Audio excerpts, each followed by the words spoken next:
My name is Simon Cornwell. I am 97 years old, and this is my dearest companion, Mira.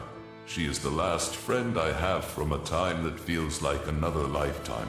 Tonight, you're not just listening to a performance, you're stepping into our past, into echoes of joy and sorrow that have shaped us. I was just 16 when the world I knew shattered.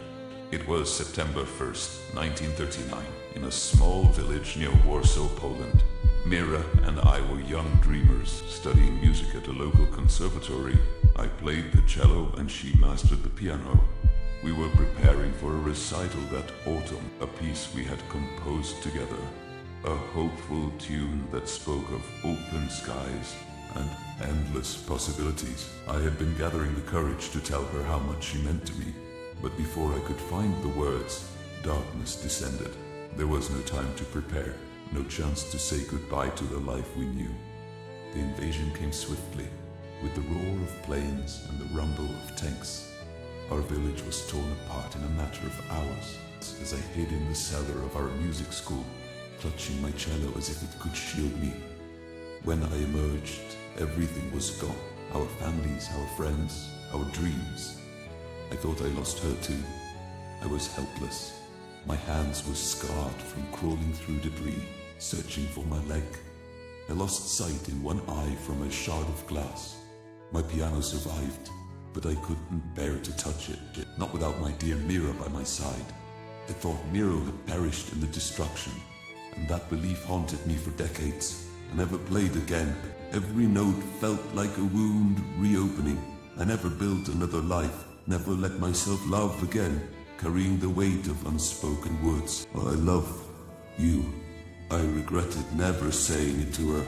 For over 60 years I lived with that emptiness, until a miracle found me. 8 years ago, a letter arrived from a historical society in Poland, connecting survivors of those early war days. They told me someone named Mira Koval had been searching for me, wondering if I was still alive. My heart trembled as I read her name. I wept for days before I could muster the strength to reach out. When we finally met, words failed us. We sat together in a quiet park, two weary souls marked by time and loss. My hearing diminished from the blasts. My family lost in the chaos. I too had believed I was gone forever. After a long silence, I asked, "Do you remember our song, Simon?" My eyes lit up, a faint but warm smile breaking through.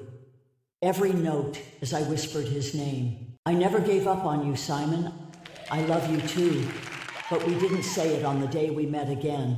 We just sat in silence, in tears of gratefulness, engulfed with survivor's guilt. So we played.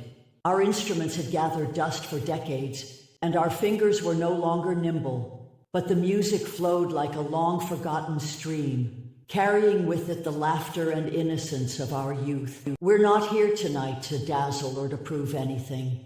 Our time on this earth is drawing to a close. What you're about to hear is the melody we crafted as young kids in love, who got to experience it too late. It's a tribute to those we lost, a lament for the children we once were, and a quiet hope for healing. We play tonight for the voices silenced too soon, for the dreams buried under ashes, and for the bonds that even war couldn't break. Thank you for allowing us to speak our final piece, for allowing us to shine our soul star. Good luck.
Wow.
Wow.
Wow.